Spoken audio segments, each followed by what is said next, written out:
विपदि धैर्यमथाभ्युदये क्षमा सदसि वाक्पटुता युधि विक्रमः यशसि चाभिरुचिर व्यसनं श्रुतौ प्रकृति सिद्धमिदं ही महात्मनाम्।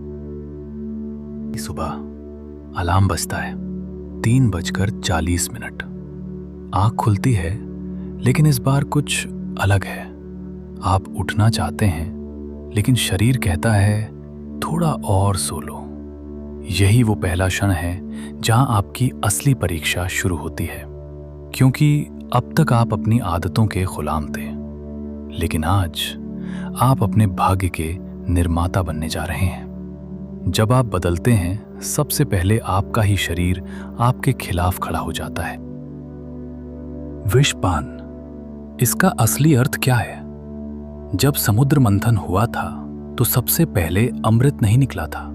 जो निकला था वो था विष, और उस विष को सिर्फ एक ही शक्ति संभाल पाई, महादेव। उन्होंने उसे पिया नहीं, उसे अपने भीतर रोका, नीलकंठ बने।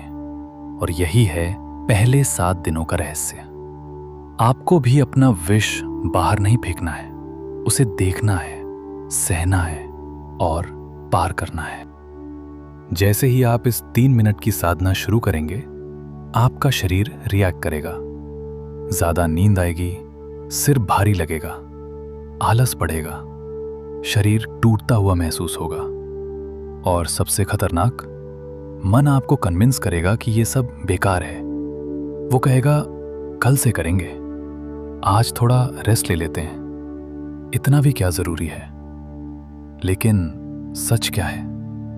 ये आप नहीं हैं जो हार मानना चाहते हैं, ये आपकी पुरानी प्रोग्रामिंग है जो टूट रही है। आप सोचते हैं दुश्मन बाहर है, लेकिन इस यात्रा में सबसे बड़ा दुश्मन आपका अपना मन है।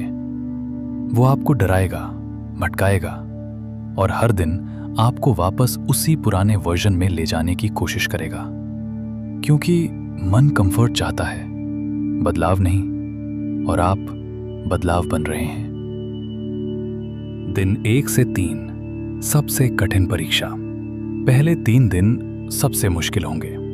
आपको लगेगा आपने गलत डिसीजन ले लिया। ये सब आपके बस का नहीं है। आप अलग नहीं हैं, बाकी लोगों जैसे ही हैं। और यहीं 90% लोग हार मान लेते हैं। लेकिन अगर आप यहां टिक गए, तो आपने सबसे बड़ी लड़ाई जीत ली। अंदर का अंधेरा बाहर आएगा। इन दिनों में कुछ अजीब होगा। पुरानी यादें आएंगी, दबे हुए इमोशंस बाहर आएंगे, बिना वजह गुस्सा या उदासी महसूस होगी। आप सोचेंगे मेरे साथ ही ऐसा क्यों हो रहा है? लेकिन यही तो प्रक्रिया है।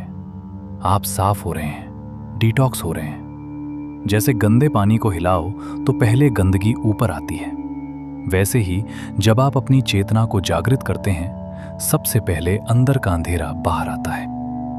इस दौरान क्या करना है? 1. मोबाइल से दूरी सुबह उठते ही। कम से कम 1 घंटे तक मोबाइल नहीं देखना है। क्यों? क्योंकि आपका दिमाग उस समय सबसे सेंसिटिव होता है। अगर आपने सोशल मीडिया, नोटिफिकेशंस या ब्लू लाइट देख ली, आपने अपनी पूरी साधना को डिसरप्ट कर दिया। आपका दिमाग जो अभी शांत था, फिर से शोर में चला जाएगा। 2. शरीर को सपोर्ट दें।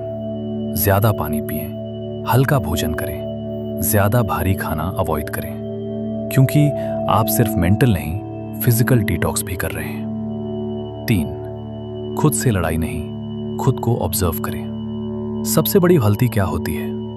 लोग अपने थॉट्स से लड़ने लगते हैं, लेकिन इस ज्ञान में लिखा है विचारों को मत रोकिए, उन्हें बहने दीजिए। जैसे गंगा नदी बहती है, वैसे ही अपने विचारों को बहने दें, बस ऑब्जर्वर बन जाएं। अगर इन 7 दिनों में आपको ये सब महसूस हो, आलस, इरिटेशन, इमोशनल ब्रेकडाउन, नींद का प्रेशर, तो डरिए मत। इसका मतलब है आप सही रास्ते पर हैं, क्योंकि कुछ टूट रहा है आपके अंदर। पुरानी आदतें, पुराना माइंडसेट, पुरानी आइडेंटिटी, सब धीरे धीरे टूट रहे हैं। और हर टूटन के बाद एक नया निर्माण होता है। दिन 4 से 7, बदलाव की शुरुआत। अब कुछ बदलने लगेगा। सुबह उठना थोड़ा आसान लगेगा, मन थोड़ा शांत होगा, क्लैरिटी आने लगेगी। लेकिन ध्यान रहे, ये इल्यूजन भी हो सकता है। मन आपको ट्रैप करने की कोशिश करेगा। अब तो सब ठीक है, आज स्किप कर देते हैं। और अगर आपने एक दिन भी छोड़ा तो आप फिर से पीछे चले जाएंगे। डिसिप्लिन ही असली साधना है।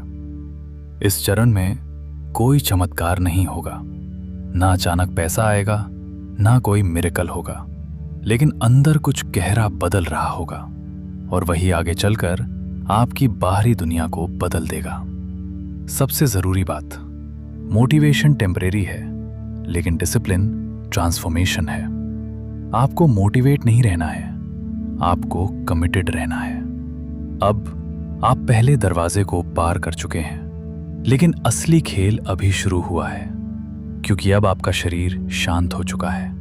अगला चरण आपके मन का है और वहां आपका सामना होगा आपके विचारों से, आपकी पहचान से, आपकी असली सच्चाई से। क्या आप तैयार हैं खुद को देखने के लिए, बिना किसी फिल्टर के? अगर हाँ तो कमेंट्स में लिखिए, मैं तैयार हूं। और मिलते हैं तीसरे भाग में, जहां हम प्रवेश करेंगे अघोर दृष्टि ऑब्जर्वेशन के रहस्य में।